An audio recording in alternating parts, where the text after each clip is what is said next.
Okay, so we are at our final discussion session here.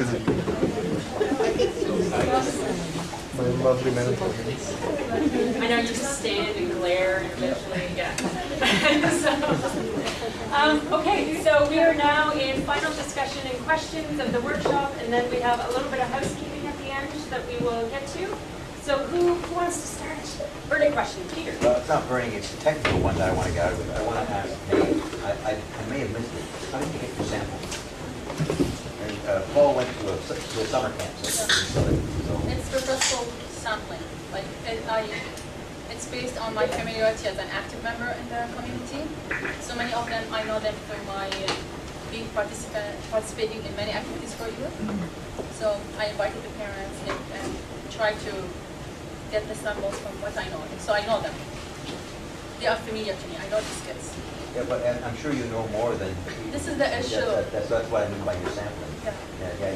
You are immersed in the community. You're inside. You have that advantage and access to that, but you still have to engage in some sort of activity. And I wonder how that works. I tried in some, for example, to follow the criteria, like they are religious, they observe the hijab, they are coming from religious families. And I mean by religious, like they follow the religious practices. They follow these boundaries. It's not just they are religious and they don't do anything. And I know and when I used to help these girls with the activities, I know that there are issues going in the school, and sometimes they feel open to talk to the parents, sometimes they don't feel. So I felt that this kind of research will provide some insights, not overgeneralizing the experiences of all Muslim Shias. Something very important that it just, as you mentioned, indicative, like you indicate, it just you indicate something. It's not you are going with overgeneralization. And that's why when I used to say Shia, I don't mean a kind of promoting religious differences, but more trying to talk about the diversity of the experiences of Muslims and how we should now going within the research that will really acknowledge this diversity if you want to understand really the experience. So you're drilling down into the diversity. It's really, yeah. Yeah, and then you come up with your core sample and say, it means something, let's look at it. Scott? Yes, sure. My question's for you, Madam. I enjoyed your talk so much. One of the things that I was thinking about is whether or not you ever, in the interviews, so the survey wouldn't have gotten at this data, but if there were sort of narratives of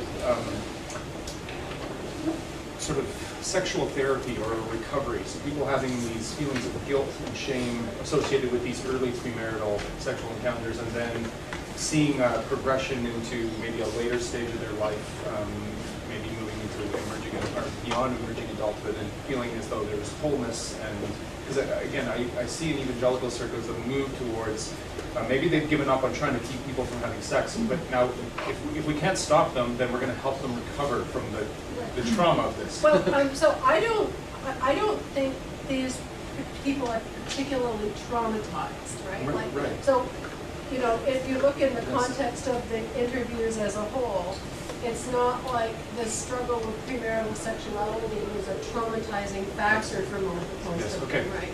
You know, and so I was even in the interviews that I did, where these things, I did some, Heather did some, Ian did some. I didn't even see it as a theme until I actually read them all, right? And so I didn't even know it was an emerging thing. So it's not a traumatizing thing for most of the people. And even the young woman who went on at great length about how horrible it was for her to try to make this decision. Having made the decision, she was fine with it, right? So you know, yeah. So I think we were alert, of course, in all of the interviews to the possibility of, you know, traumatic recounting, but that's not the case with any of these. Right. I just think it's interesting that some of those interviews, they allude to the guilt and shame that they felt prior to making that choice, and that's even some of the correlation you were making. I mean, this is coming from religion. So what's interesting is I know that there are communities that then work on the other side. So we didn't get them to stop. Right. So now we're going to try and help. Yeah, see, these people don't feel the need for that, Yes. I think. No, that's good. That's what, would you say that to that? Helen and then so I sort of have a longer question. Well, it's actually 2.5 questions. So I guess first of all, the first question, which is the shorter one, is you use the term back home quite often. So my question is, how long does that term last? So how long can we say back home? Because I mean, I guess the framework that I'm coming from is many of us in the 1.5 and 2.2 generation. I wasn't born in Canada myself. So even those from strongly ethno-religious environments, a lot of us, actually find it quite objectionable when people, very in well-meaning ways, ask us things like, "Oh, are you going back home for the summer?" Because it's a bit of a strange question because we really, for the most part, in my experience, don't find that back home is anywhere other than what we choose it to be, which is largely in Canada. If that's what it's not. So I've been asked that actually relatively recently, and I don't really take a special offense, but I think my response was sort of, well, actually, like home is definitely in Toronto for me. But, so that's sort of the first question. I mean, that's sort of the straightforward one. The second one is with regards to insider status. I really appreciated you for presenting a different viewpoint because this is something that I'm struggling with for my future fieldwork, where I will be studying people who are, basically I look like an insider.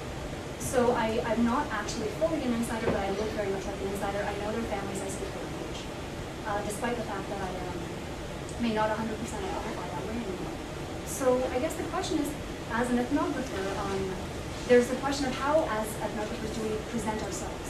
Because from personal experience, I thought, well, in an earlier life stage when I was still part of the community, I know for a fact I would have performed for an interviewer depending on how I perceived their positionality.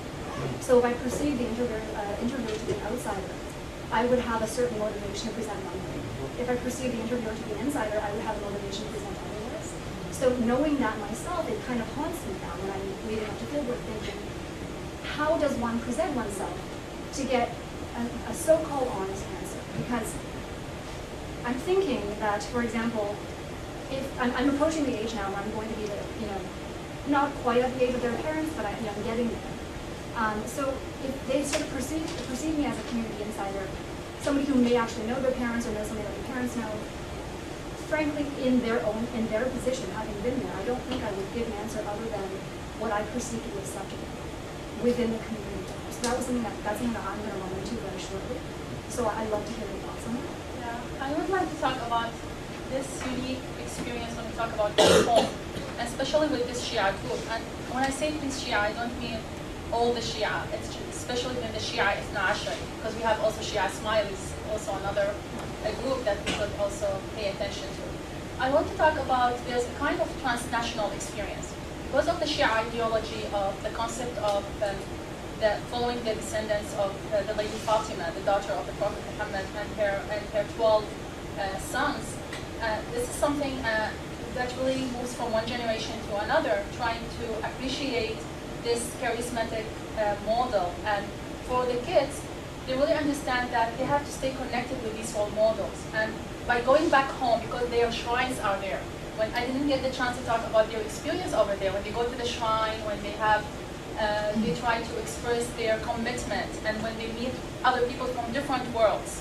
There are a lot of rituals, even within this visit, and even how they express many, many feelings where they feel they are associated with, and they feel their spirituality is something very important with this visit. So it's sort of a religious one?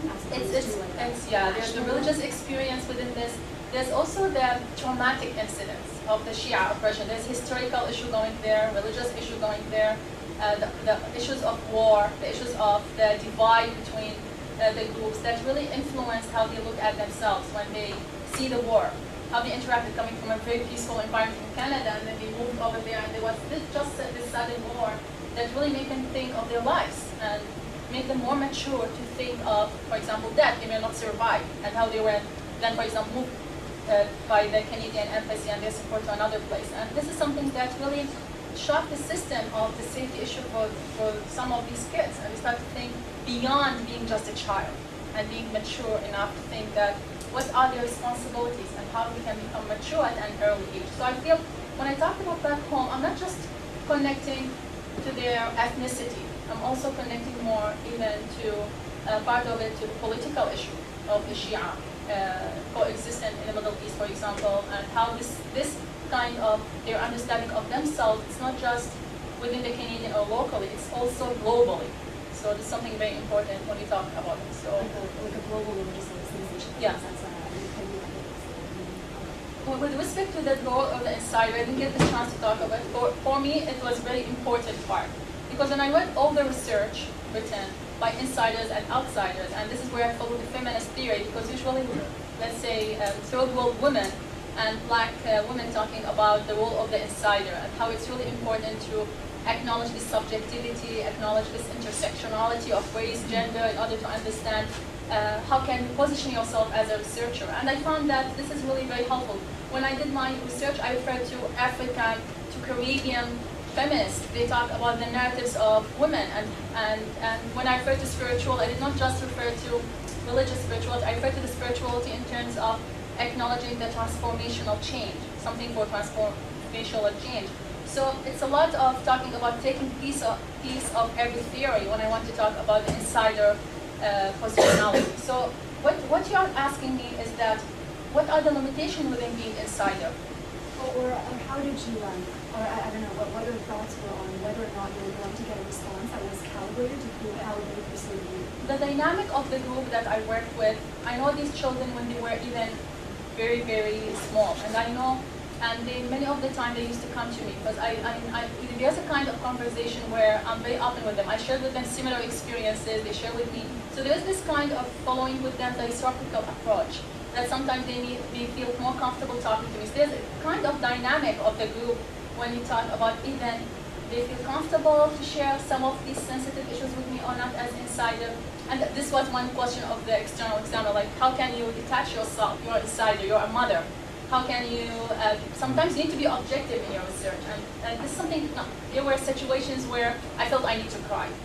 One of the girls, for example, faced issues. I felt this is really very harsh, and this child really needs help. And I felt that I'm not a researcher here. I have to work for this child. And this is something that I did not write in my thesis.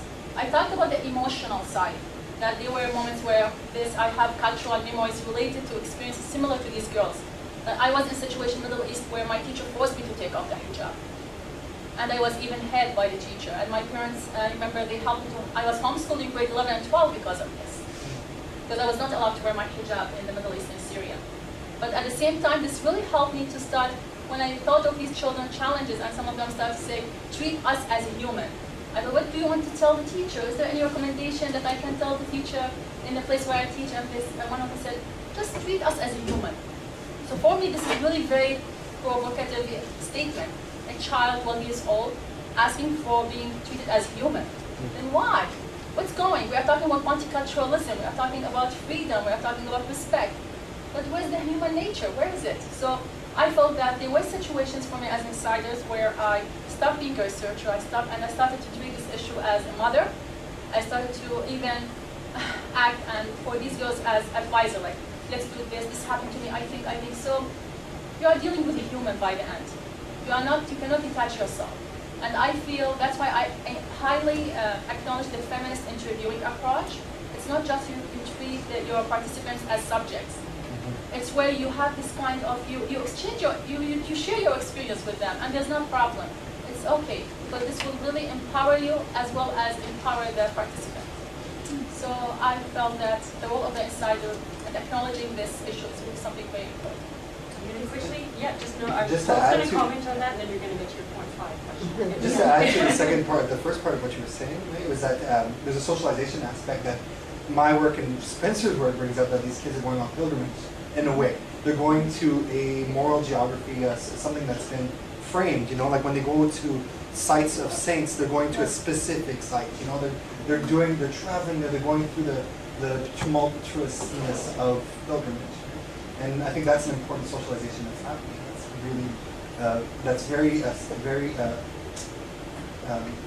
youth understand that quite well. And it's very touchy. Like Yeah. yesterday, I was talking to a grade 12 teenager, and when he talked to me about this experience, he cried.